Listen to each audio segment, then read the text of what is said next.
estamos presentando el taller Perdón Terapéutico, el principio bíblico de introducción, Lucas capítulo 17, versículo 3, mirad por vosotros mismos. O sea, lo que nos dice es, tiene que evaluar profundamente, porque el resultado final va a ser para tu bien, va a ser para tu beneficio. Cuando uno lo mira así, pues como que cambia un poquito el panorama, porque a veces pensamos en los demás, pensamos, wow, en el otro, pero es el beneficio de uno. Ahora, mira lo que le va a plantear. Luego de decirle, mira por vosotros mismos, hay un punto, dice, si tu hermano pecare contra ti, repréndele. Repréndele, si usted lo analiza en un contexto cultural puertorriqueño, suena muy agradable. Pero hay que analizarlo en un contexto muy diferente, más de 2000 años atrás. Lo que significa es concientízale. En nuestro contexto, repréndele suena, wow, me ofendió, tengo que buscar la forma de estrangularlo, etc. No es eso, es concientízale. Y luego dice, y si se arrepintiere, perdónale. Ahora, yo creo que por favor, en esa primera etapa, tenemos que ser creativos en nuestra imaginación y ver a los discípulos y las demás personas que seguían a Jesús, escuchando lo que Jesús les está diciendo. Mirad por vosotros mismos, si tu hermano pecare contra ti, repréndele, y si se arrepintiere, perdónale.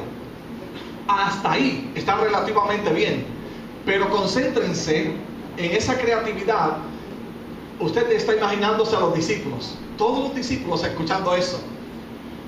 Jesús tenía doble intención al enseñar. Primero, dar una gran exponer grandes principios para los discípulos y obviamente bendecir a toda la comunidad que le estaba escuchando. Así que Jesús, cuando estaba hablando de perdonar, estaba evaluando algo que estaba ocurriendo a los discípulos.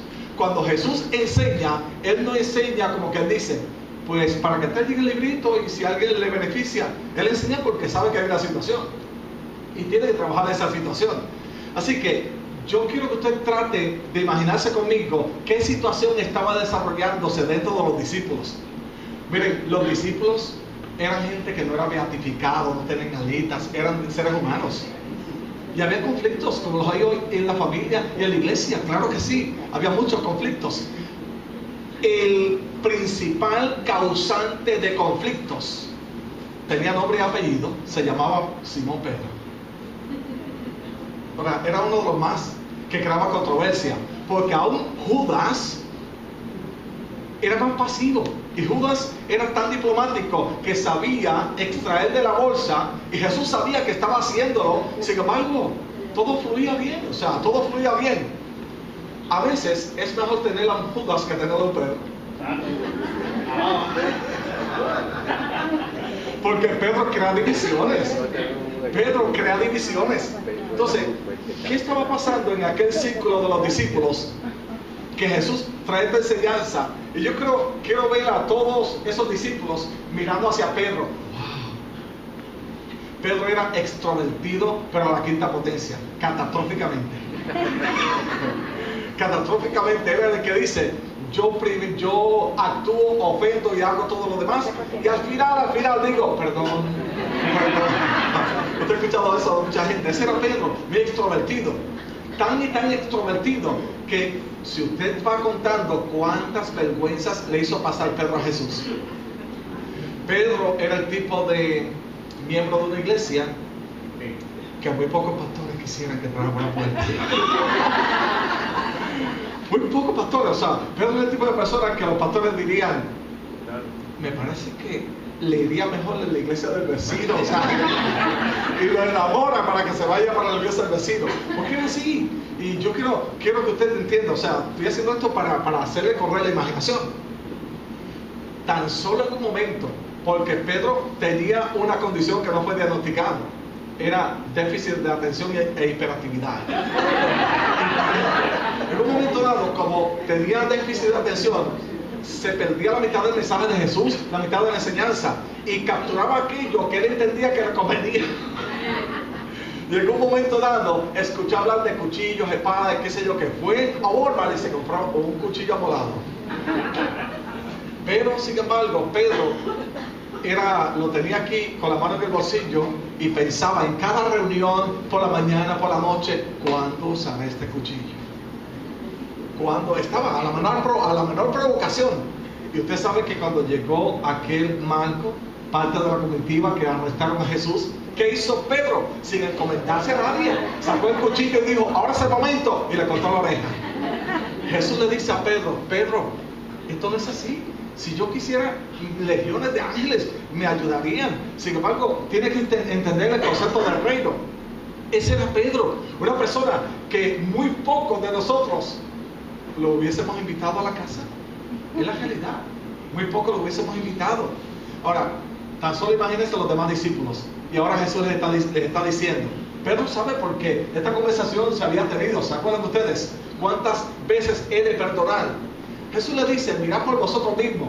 Le está diciendo a todos, especialmente a los discípulos, si ustedes siguen esto, Pedro, la mortificación de Pedro no llegará al extremo de sacarle el hígado. O sea, lo van a procesar adecuadamente.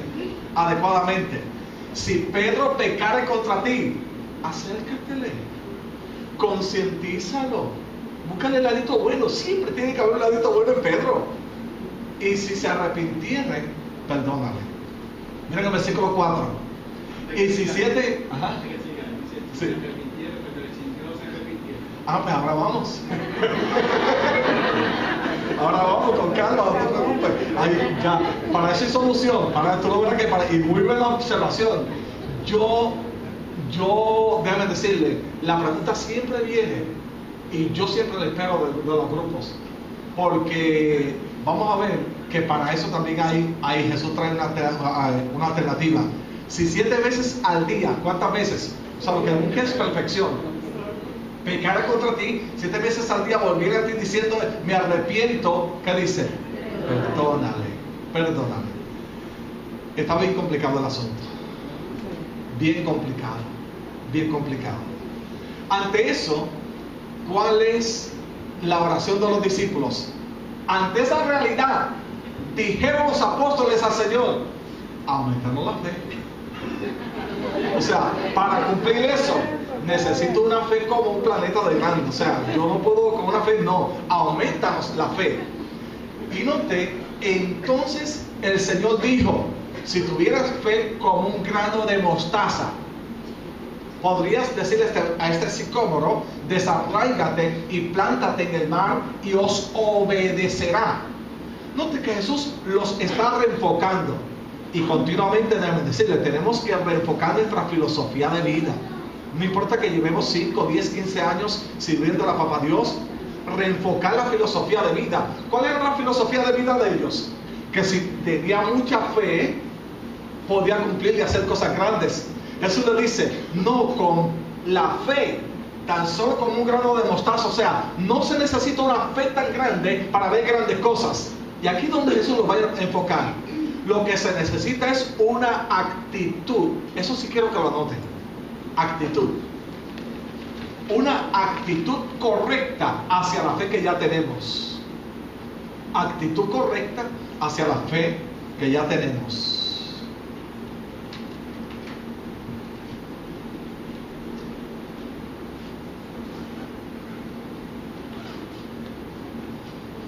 Y estoy enfatizando estos detalles para que veamos que Jesús, al reenfocarlo, nos hace entender que muchas veces lo que pedimos ya lo tenemos, pero mi actitud hacia lo que ya tengo muchas veces no es la correcta. El perdón es una actitud. Una actitud. No necesito tener una super fe para poder perdonar, ni para amar tampoco. Lo que necesito es simplemente actitud correcta hacia lo que ya tengo. Yo voy a poner un ejemplo. En un momento dado, estaban los discípulos. Jesús les dice que se suban allí a la embarcación. Ellos entran mal adentro, comienza una tempestad. Jesús estaba, en ese momento no estaba con ellos. Usted sabe que los que estaban en esa embarcación eran peritos, especialistas. Especialmente Pedro conocía lo que era el mar. y era muy alta la tormenta, muy alta. De momento, ante la desesperación, usted conoce este detalle, ve a alguien caminar con quien lo relacionan con un fantasma. Era muy común y parte del contexto cultural era ese. Así que imagínese usted, a cualquiera le da hipo. Si usted ve a alguien caminando sobre el mar, usted dice, pues esto es un sueño o algo que está pasando. ¿Por qué? Porque no es normal. La ley de gravedad dice que si alguien da un paso para caminar sobre el agua, automáticamente se hunde. Imagínense, en medio de la tormenta, donde estaban drenadas sus emociones, donde estaba drenado todo su ser, y ahora para colmo, ven a alguien caminar sobre el agua.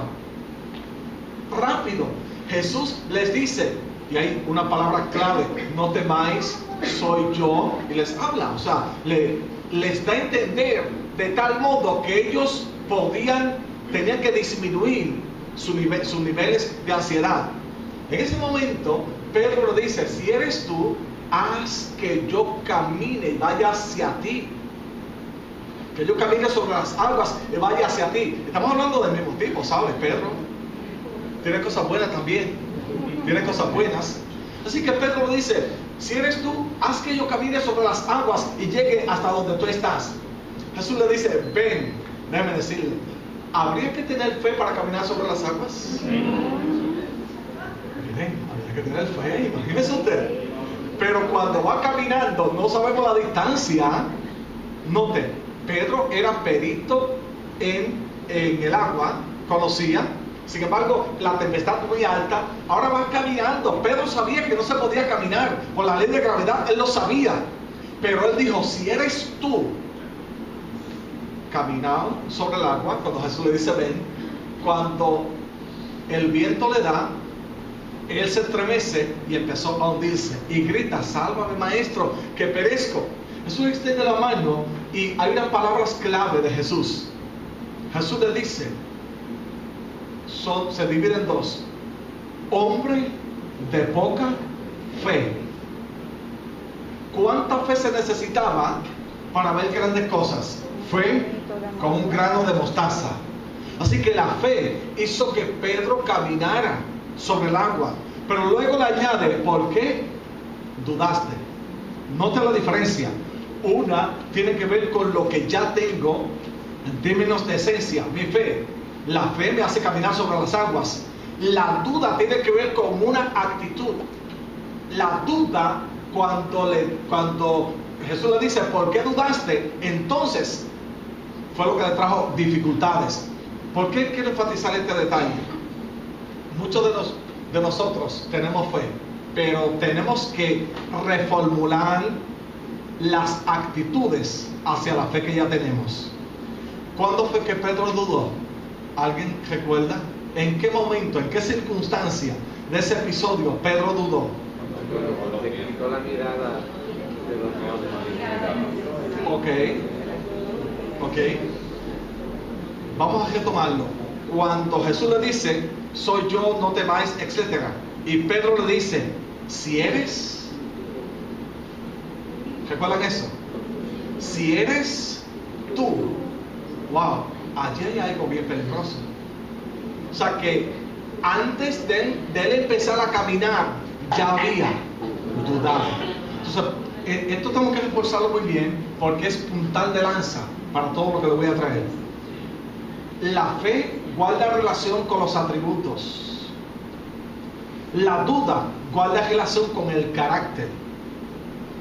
Entonces, si la fe guarda relación con un Dios omnisciente, omnipotente, todopoderoso, Dios en cierta manera es flexible y tolera que uno no conozca en su totalidad a la perfección la teología, por ejemplo, de su omnipresencia. Dios es flexible, pero lo que Dios no es flexible es que uno hiera su carácter, que ahí es donde está la duda. Le voy a poner el siguiente ejemplo. Las féminas, una esposa muy amable, con mucho esfuerzo durante el día. Las féminas me van a contestar, ¿verdad? Al final le hago una pregunta. se esfuerzan y le hace la comida al esposo, que viene atareado, muy atareado. Cuando viene el esposo le dice a la esposa: wow, te quedó bien la lasaña. ¿Cuántos dicen amén? Que nadie esté en ayuno hoy. Pero le añade: el arroz se pasó un poquito la sal. Está hablando de atributos, o sea, capacidad, etcétera. Se pasó un poquito la sal, etcétera. El hombre se la come muy bien y la dama procesa eso como una buena recomendación. Le dio una recomendación, etcétera. Ahora, ¿qué tal si le acompaña a él y le dice con ese comentario: la lasaña muy buena, el arroz bueno, pero se te pasó un poquito la sal? Si acompañado le dice de forma despectiva e insinuando mil cosas: ¿en quién estabas pensando cuando le estabas echando la sal? ¿Qué hiere más? Lo primero que le dijo: ¿se te pasó un poquito la sal?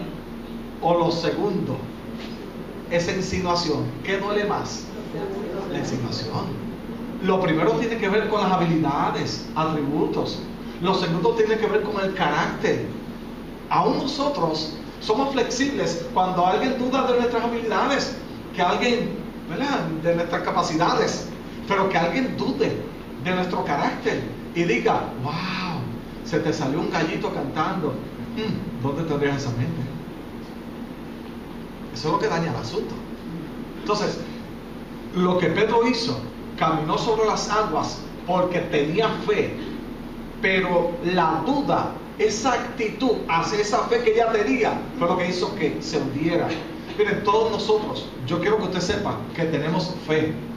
Tenemos fe.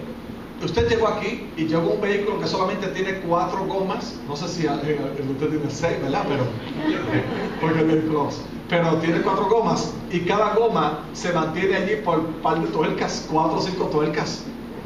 Y si yo le pregunto: ¿qué le garantiza que en la noche alguien no le afloje esas tuercas? Usted se montó por fe, o sea, usted llegó aquí inclusive lo más tranquilo. ¿Qué le garantiza que cuando usted cambia los neumáticos, que nadie le sacó, que le ajustaron bien las tuercas y que todo está bien? No, usted se monta sin ningún pleito. ¿Alguien aquí, alguien ha sido sometido a una cirugía de corazón o cualquier cirugía?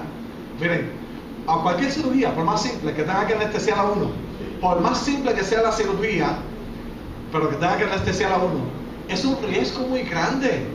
Un riesgo, cualquier cirugía.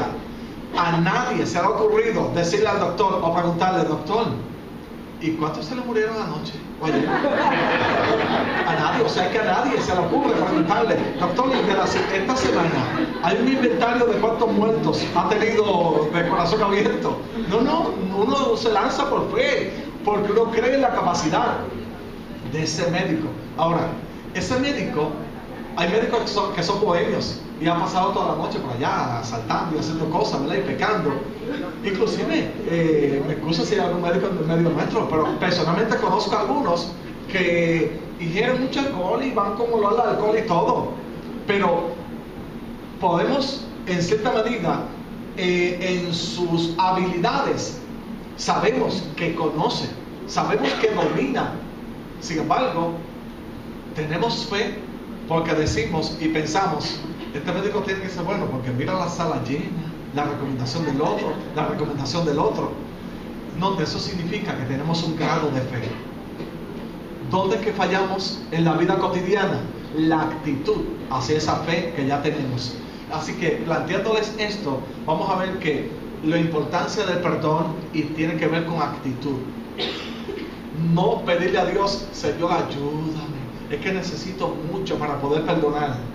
Siempre la oración es muy pertinente, pero sin embargo, mi actitud es indispensable hacia esa fe que ya tengo.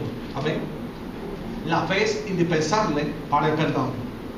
No puedo decir: bueno, yo lo perdono cuando yo vea ángeles moviéndose, que del cielo me envíen algo especial, un documento especial. No, el perdón se da y punto. Vamos a ver el proceso. ¿Qué es el perdón? Al final vamos a tener otras definiciones, pero inicialmente es la base de toda sanidad en la mente, conciencia y corazón. Quiere decir que si no hay perdón, la persona se mantiene en un ciclo y no avanza. Puede ser que de momento se sienta un poquito adelantando, pero vuelve al mismo círculo.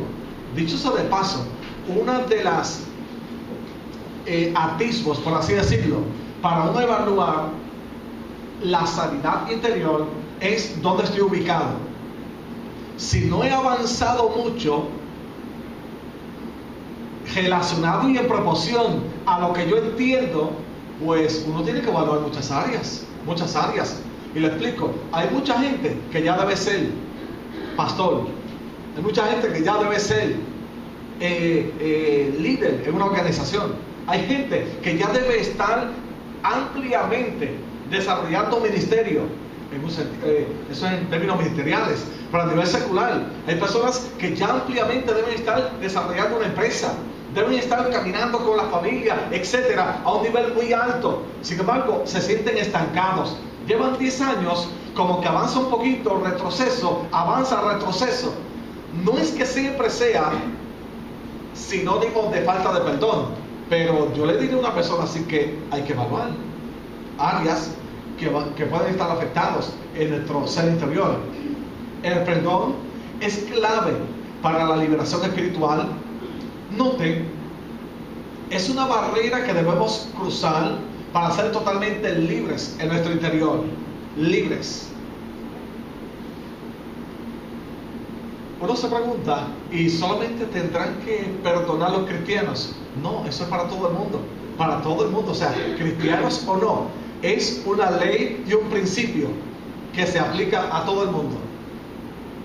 Inclusive a nivel secular encontramos lo que han tomado algunos cursos, ya sea de psicología, inclusive de filosofía, y otros pensadores que nos hablan de la importancia del perdón. Hay personas no cristianas que saben procesar el perdón más adecuadamente que muchos cristianos. Entonces, ahí es donde uno, si a nivel secular le dan importancia, ¿cuánto más nosotros tenemos que darle importancia siendo cristianos? Es interesante que cuando buscamos en el diccionario, y yo le desafío para que usted lo haga, porque hice este ejercicio y es muy curioso, porque cuando uno en un diccionario busca la palabra perdón, dice acción de perdonar, como que no dice mucho, ¿verdad? Pero luego muchos diccionarios me llamó la atención lo que añaden algunos diccionarios. Esto lo traje porque no lo había visto así, y algunos diccionarios dicen que es una palabra compuesta por un prefijo. Yo jamás lo había visto así. El prefijo per y un verbo donar. Perdonar. Me estuvo bien curioso porque per viene de pasar, cruzar, saltar adelante, y donar, lo que ustedes no conocemos, dar, regalar o obsequiar. Así que cuando unimos ese prefijo per con donar, equivale a condonar, suspender una deuda, el cese de caducidad de una falta, la amortización de una ofensa o falla recibida. Miren, el ejemplo más grande lo hemos reenfatizado en estos días con la Semana Santa.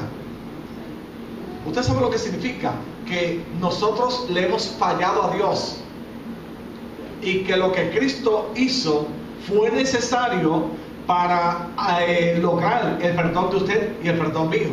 Y cuando se habla de nuestro perdón, la justificación no es declaración de inocencia. La justificación es que ya habíamos sido sentenciados, el veredicto era la muerte, y cuando Cristo va a la cruz, a través de su sangre nosotros alcanzamos la salvación, y obviamente todo ese proceso de propiciación, etcétera, lo que indica es el perdón de Dios. ¿Qué dice la Biblia acerca del perdón de Dios? Que Él lo toma, Y dice que cuando somos procesados por la sangre de Cristo, y ese pecado, dice que lo echa a lo profundo del mar para que podamos entender lo que Él hace. Significa que jamás ese pecado vuelve a la memoria de Dios. ¿Cómo quedamos ante Dios cuando uno peca y pide perdón y es perdonado? Queda de esta manera, como si nunca lo hubiésemos hecho. En los registros de Dios, cuando uno va y le dice, Señor, hace 5 años yo cometí tal pecado, yo hice tal cosa, Él busca y dice, wow, no lo encuentro. No lo encuentro. ¿Dónde se queda grabado? Aquí. Y tiene una razón. Pero para los efectos del cielo ya estamos perdonados. Así que esta palabra y lo que, como nos lo definen algunos diccionarios, per, el prefijo per y donar, tiene una gran pertinencia y obviamente lo ilustra muy bien lo que ocurrió en la cruz. ¿Qué usted y yo hubiésemos hecho si Cristo no hubiese muerto en la cruz? ¿Qué usted y yo hubiésemos hecho? Porque todavía nuestra deuda estaba allí. O sea, imagínense la mayor deuda que usted tenga en este momento. Hay gente que no tiene deuda y yo lo felicito. Es privilegiado. Muy privilegiado. Pero la mayor deuda que usted tenga en este momento, imagínense que al salir de aquí alguien se le acerque y le diga, voy a saldar tu mayor deuda. ¿Cuál es? Mira, no sea tímido. Busque la más grande. A veces por compasión, no, pues yo tengo por allí un cajito que debe unos meses. No, si te dice, voy a saldar tu deuda más grande, ¿cuál es? No sé, la casa, lo que sea, la más grande. Porque la persona está allí disponible. Cuando está disponible es porque tiene con qué responder.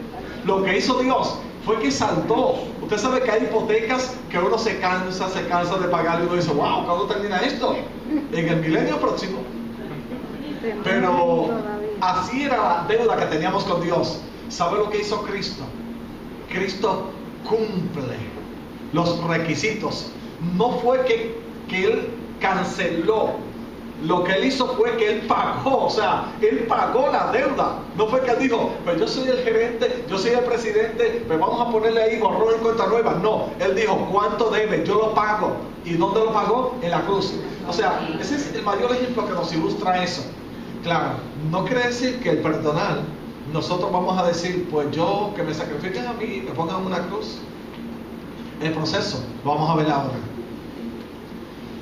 Es tan contundente la Biblia que en Efesios 4:32 dice, como Dios también os perdonó. Y aquí es donde incluimos parte de la contestación a la pregunta. Como Dios también os perdonó. Es un nivel muy alto. Muy alto. El perdón de Dios está disponible para toda la humanidad, para todo el mundo. Y claro, cuando Pablo lo trae a colación, lo trae simplemente con la intención de crear conciencia. No hay falta tan y tan alta que la ofensa sea tan y tan enorme para uno decir, esto no tiene perdón de Dios. Esto no tiene perdón de Dios. Recuerdo que hace poco alguien me preguntó, ¿y Satanás tendrá perdón? Si Satanás se arrepiente, ¿tendrá perdón? No sé si usted ha escuchado ese argumento de alguien. Primero que Satanás no se va a arrepentir. Y él pecó en un nivel muy alto que le llamamos el Cairo en teología. Así que en ese nivel no hay posibilidad. Primero porque hay una conciencia más alta y no va a haber pues ese espacio allí en Satanás ni en todos esos ángeles de pedir perdón, porque el nivel en que pecaron fue muy alto. También en Mateo nos dice, porque si perdonáis a los hombres sus ofensas, os perdonarán también a vosotros vuestro Padre Celestial. Mas si no perdonáis a los hombres sus ofensas, tampoco vuestro Padre os perdonará sus ofensas. No tengo que esperar que alguien pida perdón. Yo perdono, porque el perdón tiene el efecto mayormente hacia mí. Hacia mí. Inclusive hay personas que ya han fallecido o no están a nuestro alcance, viven en otro pueblo, en otra ciudad, en otro lugar y han hecho daño, no están. para pedirnos perdón, pero uno los libera. Yo perdono a fulano, aunque él no lo sepa, no está, si está bien. Así que perdono cuando me pide perdón, pero cuando no me pide perdón, yo se lo doy. Yo se lo doy. ¿Por qué? Miren esto. Porque me lleva a un nivel óptimo de relación con Dios. La falta de perdón es una barrera y crea un tope donde la persona se sienta ahí y no sube más. Sin perdón hay dolor, hay rencor, resentimiento y amargura, y por ende estancamiento. Ahorita lo mencioné, que el estancamiento es uno de los atisbos que nos da a entender si hay algo que trabajar aquí. Y también le reitero que el perdón tiene que ser continuo, que aunque uno haya liberado en un momento dado,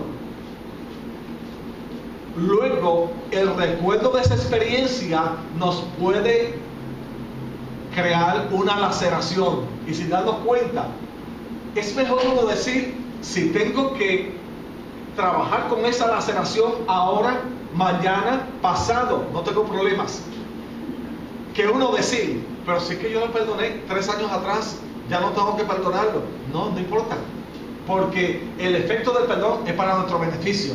Así que sin perdón lo que queda es lamentablemente dolor, rencor, resentimiento y amargura. Yo le diría que gran parte de las situaciones en el ser humano guardan relación con esto. Guardan relación con esto. Se me han acercado muchas personas y me han dicho, es que la ofensa, la herida de mi esposo fue tan y tan elevada que no encuentro por dónde empezar. O sea, fue tan profunda esa herida. La herida de mi padre fue tan elevada que no encuentro formas para perdonar. No encuentro. Déjenme decirles, sí hay espacio. Hay que ir cambiando la actitud. Hay espacio. Reitero, no hay dolor y ofensa tan elevada como para que no se desarrolle una buena actitud para perdonar. Todos aquí hemos sido ofendidos en algún punto de nuestra vida, heridos. Pero por otro lado, también nosotros hemos ofendido, porque somos seres humanos y hasta inconscientemente hemos ofendido a alguien. ¿Cuántas personas están enojados con uno sin uno saber? O sea, hemos ofendido y nos han ofendido. ¿Y cuál es el enlace que puede crear un puente entre uno y otro? El perdón. Así que sin perdón solamente queda rencor, resentimiento, amargura y estancamiento. Quiero aquí hacer una ilustración utilizando lo que se llama la cinta de Moebius. Esta ilustración prácticamente nos va a dar bastante luz a todo lo que estamos hablando. Esta es una cinta normal, se le llama cinta de Moebius. Es una expresión matemática, pero la quiero utilizar para ilustrar el proceso del perdón. Imagínense una cinta normal. La cinta de Moebius es una cinta de 2 dimensiones que se somete a una torsión.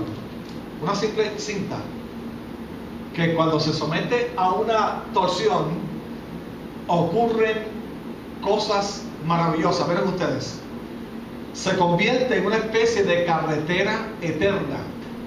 Es una cinta normal, cuando se le hace una torsión se convierte en una avenida. Yo les traje aquí esta ilustración. Miren ustedes, esta es la cinta y aquí están las hormiguitas. Miren ahí, vaya capturando esto. Miren esta hormiga, vamos a enfocarnos en esta. Miren aquí. Ahora sigue, va por la parte de atrás, sube, ahora queda la parte de abajo, ahora entra por la parte de adentro, ¿lo ven aquí? Ahora por la parte de adentro, pero al lado de allá, y note, llega el momento en que regresa, ¿ven aquí? Y está allí. ¿Por qué? Vamos a hacer una ilustración muy pertinente. La oscilación entre momentos de perdón,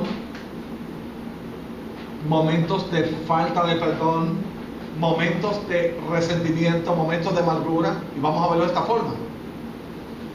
En muchas personas el perdón, resentimiento y amargura van patrullando a la misma vez.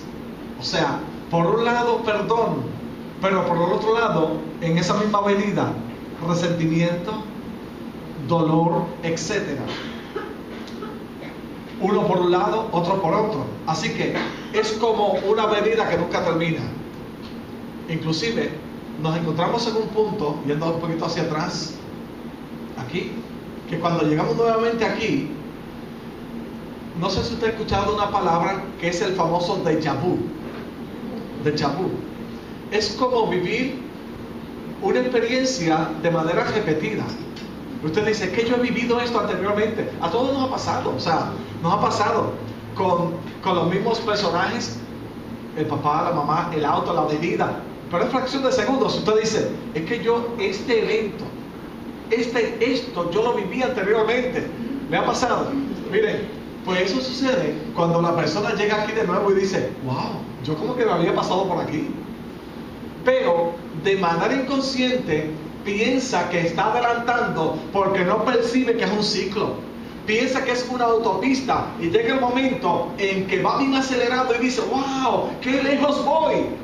Y no se da cuenta que está en el mismo punto, en el mismo sitio, Analízalo a nivel espiritual, porque a veces el enemigo de nuestras almas lo que busca es que nos encontremos allí. Y a veces tenemos un momento de tranquilidad que decimos, wow, qué bien me siento. Pero a veces nos lleva a momentos de dolor, rencor, momentos de amargura. Entonces uno se hace una pregunta, ¿eso tendrá que ser así para toda la vida? ¿Tendrá que ser así? Pues yo le digo que no. Lo primero que uno tiene que tener es la capacidad de encontrarse con uno mismo y de ser fuerte con uno mismo y decir, bueno, esto se acabó. Por el bien mío y obviamente luego de los demás, yo tengo que detener ese ciclo. ¿Cómo lo hacemos? Miren, ¿cómo salimos de ese atolladero? ¿Cómo salimos de esa autopista que no tiene fin porque estamos en el mismo sitio, en el mismo lugar? Acá entre nosotros, si usted supiera cuánta gente trabajamos que se encuentra ahí, no avanza ni en las finanzas, no avanza en la familia, no avanza en la iglesia, no avanza en el ministerio, y lleva 5 años y piensa que está avanzando, pero en el momento se encuentra en el mismo sitio, en el mismo lugar. Pero entonces hay que romper eso para uno poder avanzar. ¿Cuántos hasta aquí están siguiéndome? Amén. Miren, entonces, ¿cómo hacerlo? El proceso es este. Primero, autoperdón. Segundo, lo que se llama eterno perdón, que es perdonar a otros, inclusive a Dios. Eso suena bien sorprendente. ¿Cómo perdonar a Dios? Pero tenemos que empezar con nosotros. Autoperdón. Sin perdonar las ofensas recibidas, y aquí puse entre comillas, reales o imaginarias, no hay posibilidad de escapar de ese resentimiento. O sea, hay que tomar la decisión. Voy a perdonarme y voy a perdonar, inclusive a Dios. Situaciones reales o imaginarias, porque puede ser, o sea, que uno se haya, que lo hayan ofendido, claro que sí, pero puede ser que uno haya interpretado la mirada de alguien como una ofensa y no sabe que la otra persona tiene dolor de muelas. Me está mirando mal. Me está mirando mal. Usted sabe que a veces nosotros llegamos a conclusiones. Escuché de uno de los maestros nuestros. Yo voy a parafrasear la ilustración que él trae. De aquel hombre que necesitaba una herramienta. Y necesitaba una herramienta. Y de momento dijo, bueno, se lo voy a pedir prestar al vecino. Pero desde que salió dijo, me va a decir que no. Me va a decir que no. Me va a decir que no. Cuando toca la puerta de don Luis, el vecino, ¿sabe lo que le dice cuando don Luis abre la puerta? No me la presten nada. O sea, yo estaba, o sea, ¿qué culpa tiene don Luis? Es la imaginación. ¿Y a cuántas personas usted ha visto? También otra ilustración que cuenta uno de nuestros profesores. ¡Wow! Le cuenta a la compañera de trabajo. Fulana ni me saludó. Estaba allí en la avenida y caminaba por allí y ni me saludó. Miren, eso va albergando. La muchacha le dice a la otra compañera, es que ella no ve de lejos porque no, o sea, necesita permisos para ver de lejos. Entonces, por eso son imaginarias. Pero ¿cuál es el efecto? El efecto es el mismo, como si fuera real acá. La otra persona estaba más tranquilo, comiendo arroz con habichuelas, lo más bien, y uno acá saliéndose al hígado. Ahora, si no hay perdón, entonces hay estancamiento, se estanca. ¿Cómo se hace? El paso inicial: no puedo perdonar a otro de manera contundente si yo no me evalúo y me perdono a mí mismo. Es el primer paso, trabajar con uno. Trabajar con uno. Perdonarme a mí mismo. Y note que a veces nosotros nos ha pasado, especialmente los líderes, que dedicamos mucho tiempo para orar por los demás. La familia tal, el otro tal, el otro tal. Y muy poco tiempo de la oración la dedicamos para orar por uno mismo. Muy poco tiempo, porque uno se concentra en los demás.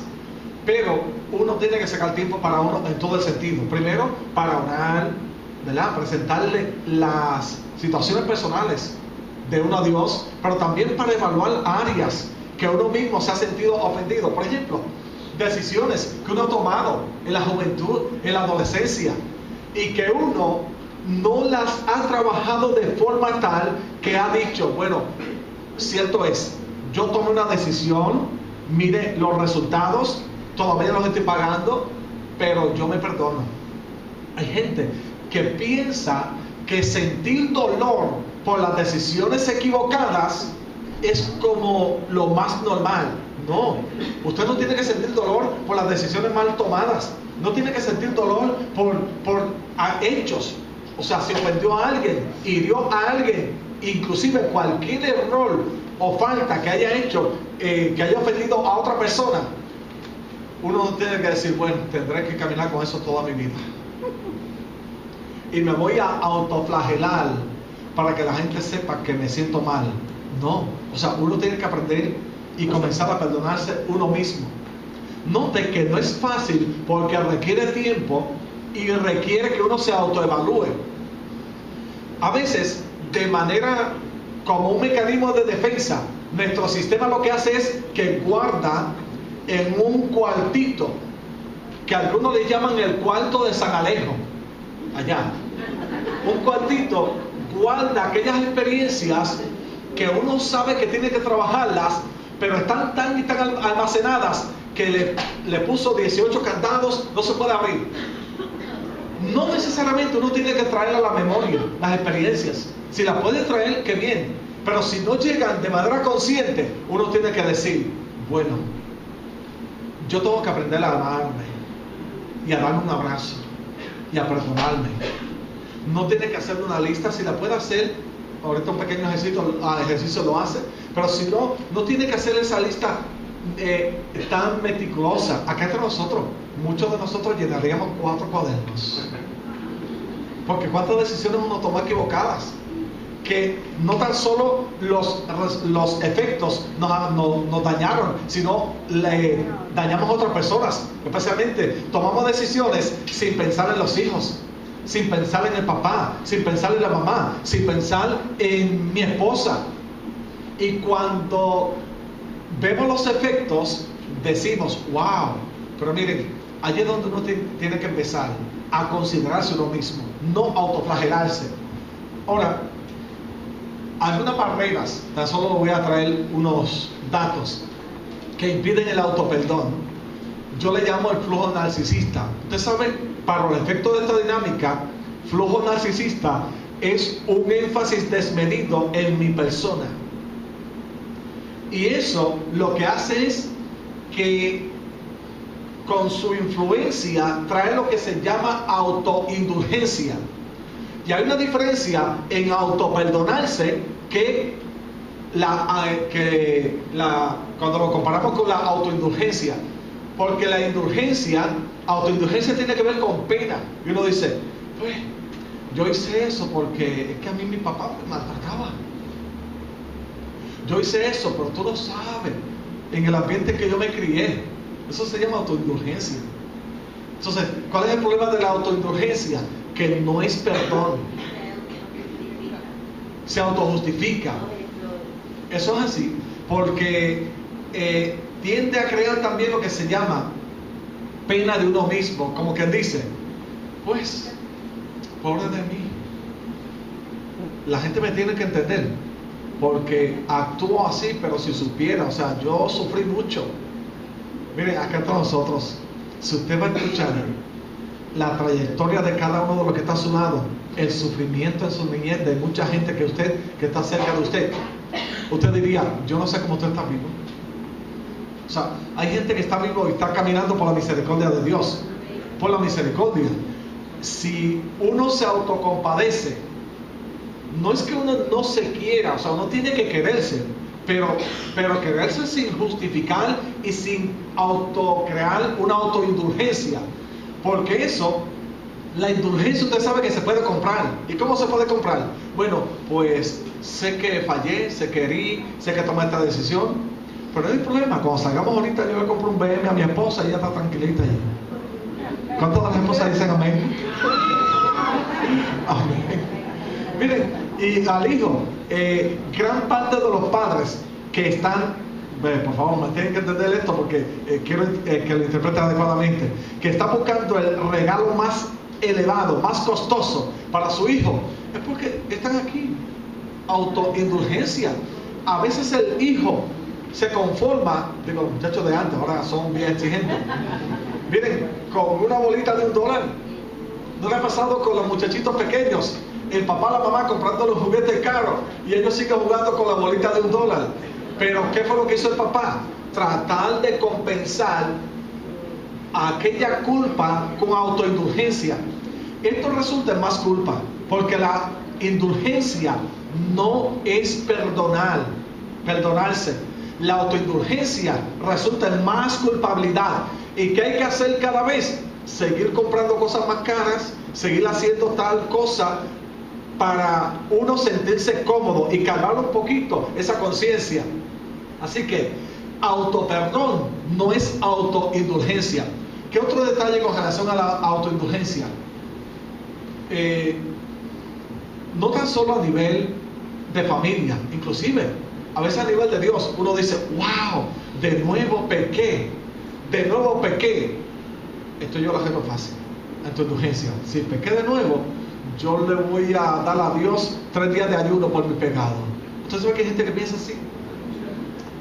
3 días de ayuno y tengo que estar resuelto. Eso se llama autoindulgencia. Entonces, dicen, pequé, me siento mal, pero el domingo yo llevo $100 a la iglesia. No es que no lo lleve, lo puede llevar, inclusive puede llevar $1,000 o $2,000, lo que quiera, pero no lo haga como para sentirse bien. Hágalo porque Dios se lo merece y Dios lo ha bendecido. Amén. Hágalo con una actitud adecuada. Note, el autoperdón simplemente se da. Y es donde yo le digo a Geraldo, no eres un santo beatificado. Cierto es. Todos los días pecamos. Todos los días. Si uno no sabe hacer esto, autoperdonarse, va a vivir con sentido de culpabilidad en todo momento. Es cuando uno reconoce la situación, reconoce la debilidad, que es lo que le traigo ahora.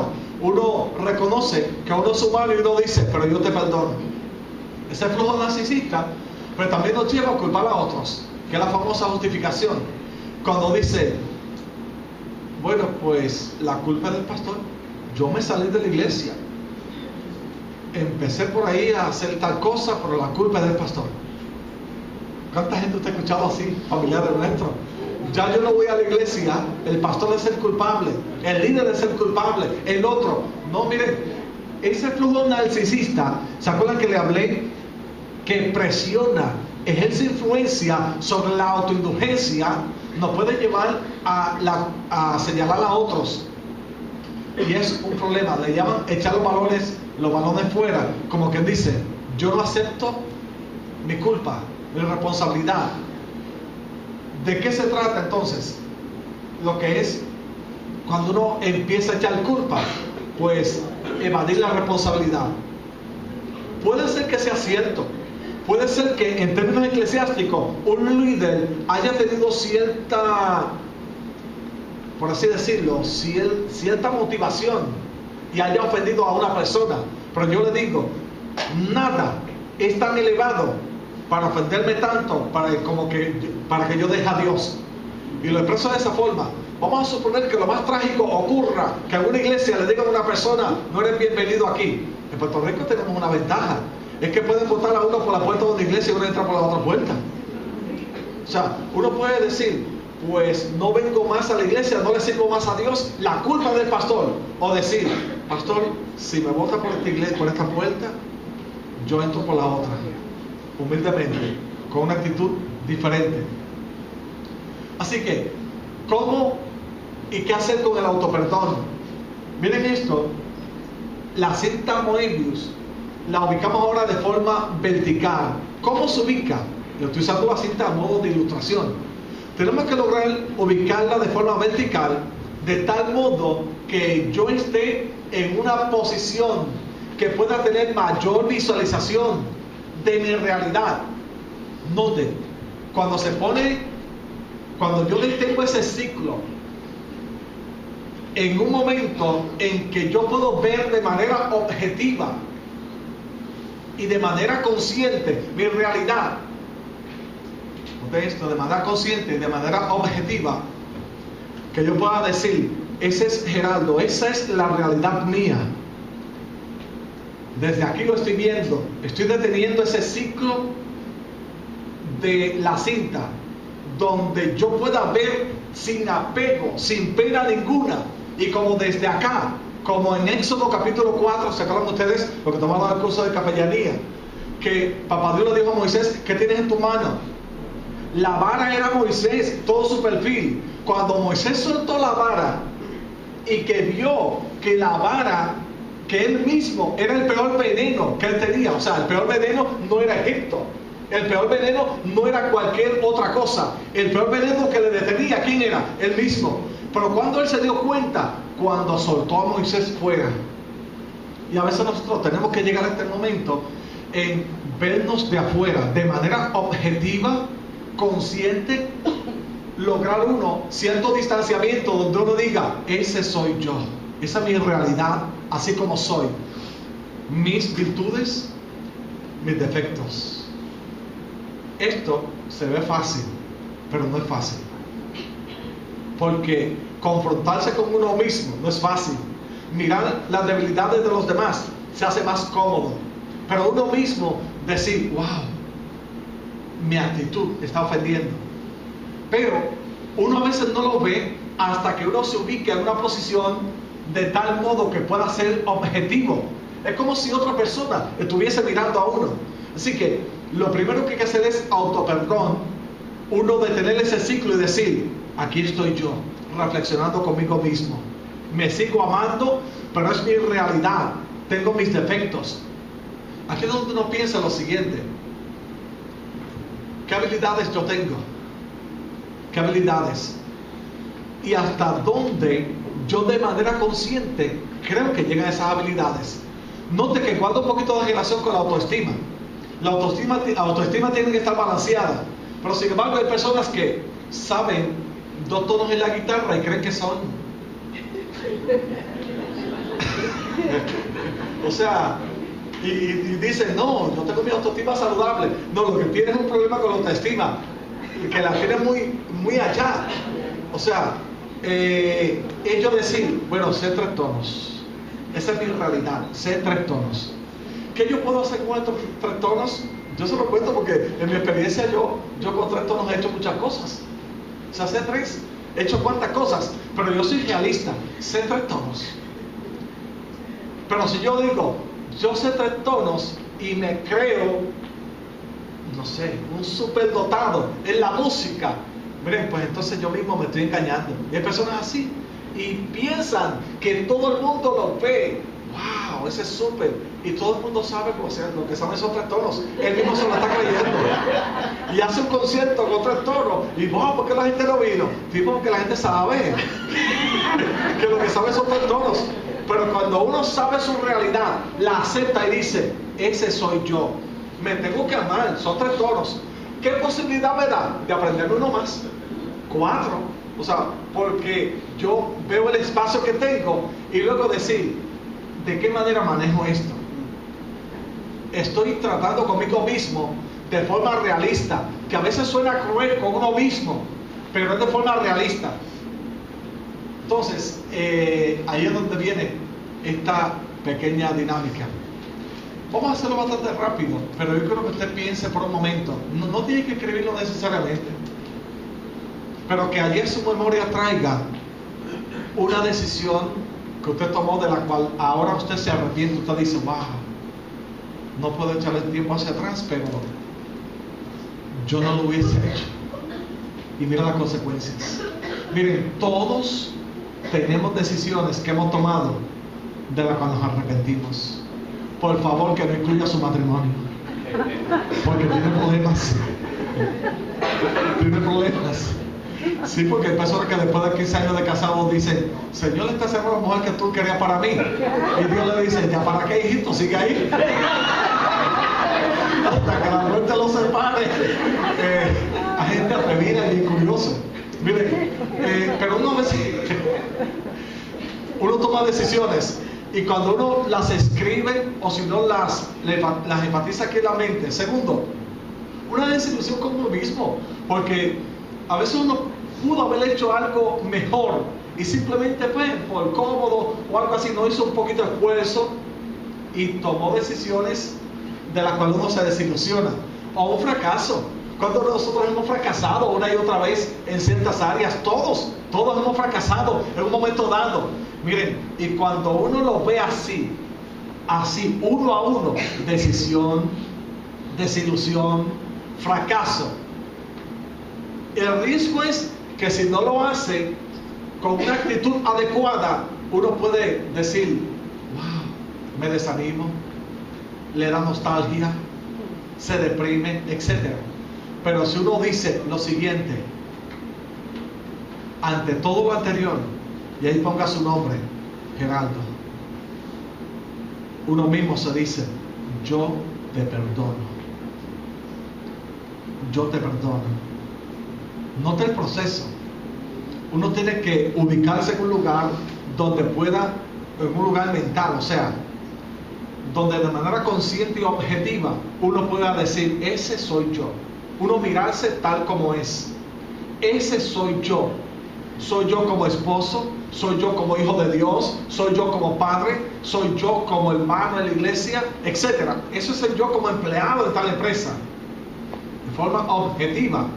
Luego uno dice, luego que ve las virtudes y todos los defectos, uno dice, déjame pensar un momento, todas aquellas áreas y decisiones que yo tomé, que posiblemente estoy pagando consecuencias. Y al final, miren, no hay de otra.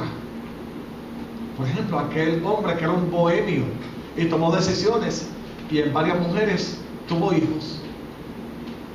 El perdón no le exime de su responsabilidad. No le exime, o sea, tiene que seguir pagando. O sea, si llega al punto anterior y dice, me librará algo de lo otro, no. El perdón te libera a ti y esa liberación te potencializa para poder cumplir las consecuencias de las decisiones. Así que cuando uno dice, Geraldo, yo te perdono, y de manera consciente, no importa lo grave, no importa las decisiones y las consecuencias, uno dice, no importa, yo te perdono, categórico. O sea, no hay ciencia en esto. ¿Qué sucede? Que cuando, y obviamente hay que romper el papel, ¿verdad? Significa uno mismo cancelar eso. Cuando uno se perdona, potencializa a uno para perdonar a otros. No podemos perdonar categóricamente si uno mismo no se perdona, porque estamos heridos tratando de perdonar las ofensas y el efecto es que no llega a un nivel, se queda muy bajito. Así que perdonar a otros, inclusive a Dios. Esto suena muy extraño, pero yo lo voy a explicar cómo uno perdona a Dios. No es que Dios nos haya fallado, es mi percepción, y que a veces yo esperaba algo de Dios y salió otra cosa. ¿Cuántos jóvenes y cuántas personas yo he trabajado que han dicho, yo creí que Dios iba a sanar a mi papá, yo creí que Dios iba a sanar a mi hijo. Y note, el efecto es desilusión con Dios. Y es el mismo efecto cuando alguien le ofende. Dios hizo lo correcto, un pensamiento que lo tengo aquí, Dios hizo lo correcto, pero la persona esperaba algo de Dios por una mala interpretación. Pero ¿cuál es el efecto en esa persona? Que siente que Dios la ha ofendido. ¿Qué le pasó a Habacuc? En un momento dado, Habacuc se sintió que Dios estaba fallando, que Dios lo había herido y estaba maltratando al pueblo, porque él percibía que Dios estaba sordo, mudo y ciego. Así que cuando Habacuc va a Dios, él le dice: oye Dios, ¿no te das cuenta de lo que está pasando? Las injusticias y todo lo que está sufriendo el pueblo. Allí Dios empieza con calma. Lo bueno de Dios es que no tiene prisa. Va con calma. Y Dios le va creando conciencia a Habacuc. ¿Sabe cómo termina Habacuc capítulo 3, versículo 17? Todavía estaban las situaciones. Todavía estaba el momento difícil. Pero ahora Habacuc tenía una mentalidad diferente hacia Dios. Y dice: aunque la higuera no florezca, aunque la alacena esté vacía y aunque los neumáticos del vehículo estén en el hilo, con todo y eso, yo me alegraré en Jehová, en el Dios de mi salvación. Note, la situación estaba, la actitud cambió. Es como si le hubiese dicho a Dios: Dios, yo te perdono. El beneficio de ese perdón hacia Dios, primero, no es que Él nos falló, pero el efecto, como si nos hubiese fallado, está aquí. El beneficio no es para Dios, es para nosotros, porque nos libera de cierto resentimiento que tenemos con Dios. Dios, yo esperaba que tú me suplieras y me quitaron el auto. Yo esperaba que tú trabajaras con mi jefe y me botó. O sea, ¿dónde tú estás? La gente es resentida con Dios. Lo único que a veces la cultura eclesiástica nos enseñó a acercarnos a Dios tan y tan meticulosos que ni nos atrevemos a expresarle nuestros sentimientos. En un momento dado, usted sabe que hubo un hombre que le expresó a Dios coraje. Este fue Job, le expresó coraje a Dios. No es que uno va a ir donde Dios a pelear con Dios, pero tenemos que ser sinceros con Dios. Oye Dios, yo siento esto, percibo que me has fallado, percibo que tal vez hubiese tomado otra decisión, es como yo lo percibo. A Dios no le está malo, ni le ofende que uno sea sincero con Él. Lo único que a veces guardamos esa sinceridad allí y le expresamos a Dios. Dios lo sabe, y a veces somos medio hipócritas con Dios. Te amo, Dios, te amo, cuando a veces lo que tenemos es resentimiento con Dios y no lo verbalizamos. Ahora, nota lo siguiente: ¿te has sentido que Dios te ha fallado en algún momento? ¿Te has sentido algo así como engañado por Dios? Hay mucha gente que sí. Y en algún punto de nuestra vida posiblemente nos hemos sentido así. ¿Dónde está Dios? ¿Dónde está el Dios de Elías? ¿Dónde está el Dios que obraba grandes milagros? Todavía está en el mismo sitio. Es mi actitud. Y nota lo siguiente: yo creo que usted anote este pensamiento que está allí, pero por favor lo capture bien. Lo que Dios hace siempre, pero siempre es correcto, aunque yo no lo entienda y aunque me duela. Eso no quita la realidad de que yo puedo estar herido con Dios. Lo mejor del ser humano es reconciliarse con Dios, no tan solo para el perdón de nuestros pecados, sino reconciliarse con Él ante la percepción e interpretación de uno de que Él me ha fallado, de que yo esperaba algo y no se dio. Pero al final tenemos que estar conscientes de esto: lo que Dios hace siempre es adecuado, lo que Dios decide siempre es correcto, aunque a uno le duela. Inclusive, aunque no haya explicación teológica, aunque no haya un terapista que me pueda dar ahí una explicación, yo tengo que decir: lo que Dios hace siempre es correcto, adecuado. No es fácil. Ahora, ya que aprendimos ese detalle, vamos a lo próximo: perdonar a otros. Miren el proceso. Primero lo perdono yo. Segundo, busco en mis archivos algunos momentos en los que percibí que Dios me había fallado, perdonar a Dios, y tercero, perdonar a otros. Mira lo que dijo este caballero, usted lo conoce, Nelson Mandela. Categóricamente empieza diciendo sí. Al salir y ver toda aquella gente, sentí mucha rabia por los 27 años de vida que me habían robado. Pero entonces el Espíritu de Jesús me dijo: Nelson, cuando estabas en prisión eras libre. Ahora que eres libre, no te conviertas en tu prisionero. Note eso. No te conviertas en tu prisionero. Allá adentro eras libre, aunque estabas encerrado. No vaya a ser que ahora sales y entras en prisión. Dicen que la mejor venganza es el perdón. El perdón. Hay personas que piensan: wow, ¿cómo reaccionará? Sigo utilizando el ejemplo de Moisés. ¿Cómo aquella gente esperaba a Moisés? Esperaba a Moisés, un gran guerrero que derribara a todos los enemigos. Y Moisés fue con un carácter diferente, perdonador. Moisés perdonó a toda aquella gente. Así que la mayor venganza, y póngalo entre comillas por favor, es el perdón. Cuando uno perdona, inclusive a los que ofenden, acá entre nosotros, es inexplicable, especialmente si la gente no conoce a Cristo. ¿Cómo es posible? Después que le hice tanto daño, que me perdone. Así que en cierta medida eso se convierte como le crea conciencia. Y note que quiero enfatizar este detalle: el perdón no se da necesariamente cuando las personas piden perdón, aun cuando siguen haciendo daño. Y aun cuando siguen haciendo daño, yo sigo liberando perdón. Porque perdonar a alguien que se acerca y dice: no te preocupes, en los próximos 100 años no va a pasar. Uno dice: pues hago un esfuerzo y lo perdono.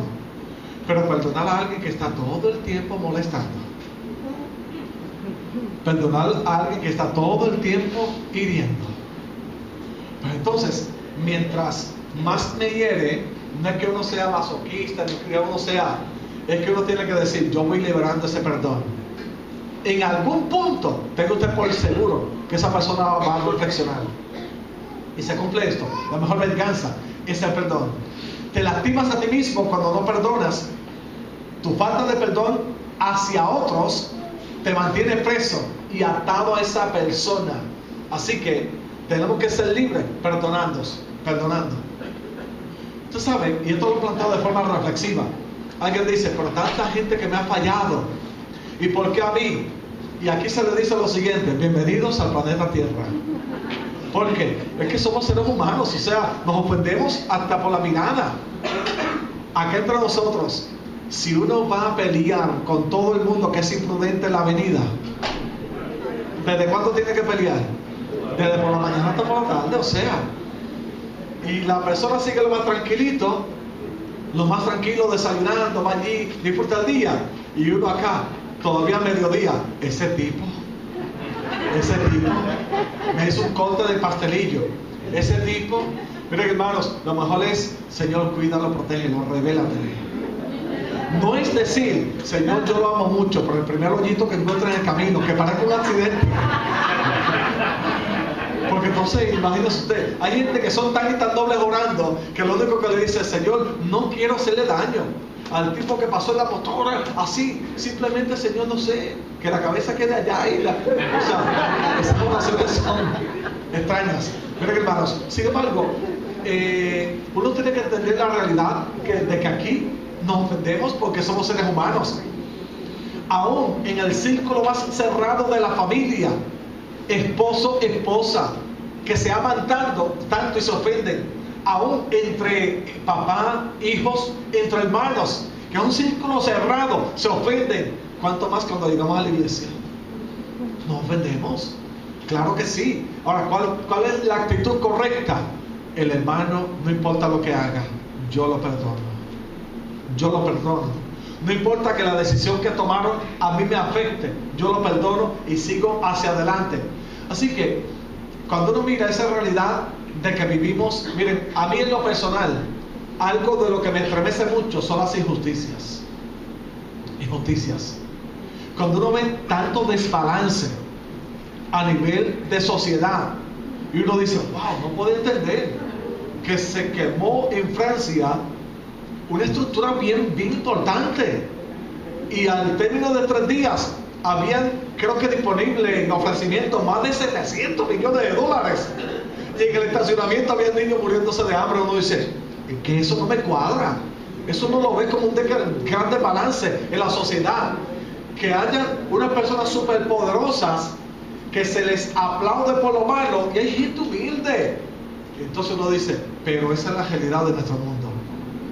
No es que me estoy allanando a esa realidad, me sigue doliendo, pero lo estoy procesando de esta forma. Tengo que perdonar, porque si no me estanco, porque si no se me va creando una costra de rencor, amargura con la sociedad, que no me permite hacer efectivamente, ejercer efectivamente lo que Dios puso en mi corazón.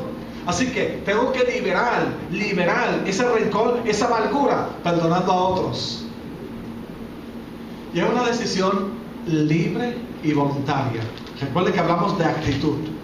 Es una actitud, una decisión. Yo decido perdonar al que me ha ofendido. Yo utilizo algo todas las mañanas y yo se lo recomiendo. A mí me ha funcionado perfecto y en algunos talleres lo recomiendo. Cuando yo me levanto en la mañana siempre digo, este día nadie ni nada me lo va a dañar. Yo he decidido ser feliz hoy. Así que en el camino no importa lo que pase. No importa. Como yo decidí ser feliz y adorar a Dios, si hace sol, no hay problema. Si hay lluvia, no hay problema. Si hay un impertinente en el camino, no hay problema. Si hay una injusticia en el camino, no hay problema. El hecho de que diga no hay problema no significa que no se trabaje. Porque si alguien me choca el vehículo, yo le digo, no te preocupes, yo te perdono. ¿Tú tienes seguro? O sea, ¿usted entiende? ¿Tú tienes seguro? Pues yo te perdono, no hay problema. Si no tienes seguro, habla con tu papá a ver si consigue. O sea, porque a veces la gente confunde una cosa con la otra. Características del perdón: note, libre. O sea, le da a uno la capacidad de que fluye lo que es el plan y propósito de Dios en uno. Ante un daño, ¿verdad?, causado ya sea intencionalmente o no. Activo, porque uno renuncia a la venganza.